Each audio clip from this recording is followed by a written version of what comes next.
ఎన్నికల సమయం దగ్గర పడుతున్న కొద్దీ పార్టీల విజయ అవకాశాలపై జోరుగా చర్చలు జరుగుతున్నాయి. 3 నెలల క్రితం వరకు వైఎస్సార్సీపీ, టీడీపీ కూటమి పోటాపోటీ అని ప్రచారం జరిగింది. ఎప్పుడైతే సీఎం వైఎస్ జగన్ సిద్ధం సభలతో 4 ప్రాంతాలను కవర్ చేశారో పరిస్థితులన్నీ వైఎస్సార్సీపీ అనుకూలంగా మారిపోయాయి. దీనికి తోడు మేమంతా సిద్ధం పేరుతో బస్సు యాత్రకు జగన్ శ్రీకారం చుట్టి ఇప్పటికే రాయలసీమ, నెల్లూరు జిల్లాలను చుట్టేశారు. రాయలసీమలో సీఎం వైఎస్ జగన్ అడుగుపెట్టిన ప్రతిచోటా ప్రజలు అడుగడుగునా బ్రహ్మరథం పట్టారు. సీమ అంటే వైఎస్సార్సీపీకి కంచుకోట.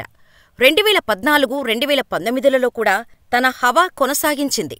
ముఖ్యంగా 2014లో 30 సీట్లు గెలిస్తే 2019లో ఏకంగా 52 అసెంబ్లీ సీట్లకు 49 గెలుచుకుంది. ఈసారి అదే ఊపు కొనసాగించాలని సీఎం వైఎస్ జగన్ పట్టుదలతో ముందుకు సాగుతున్నారు. జగన్ అమలు చేసిన సంక్షేమ పథకాలతో వైఎస్సార్సీపీకి ఈసారి కూడా 40కి పైగా సీట్లు రావడం ఖాయమని అంచనా వేస్తున్నారు.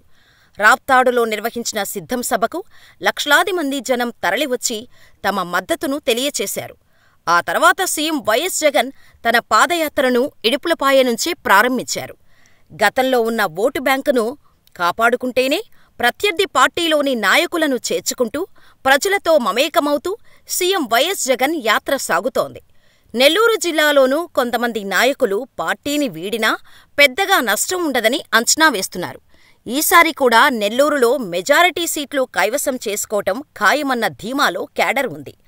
రాయలసీమ జిల్లాలో సీఎం వైఎస్ జగన్ యాత్రకు వచ్చిన ప్రజాదరణ చూసిన వైఎస్సార్సీపీ నాయకులు 2019 నాటి సీన్ మళ్లీ రిపీట్ అవటం ఖాయమని ధీమాగా ఉన్నారు.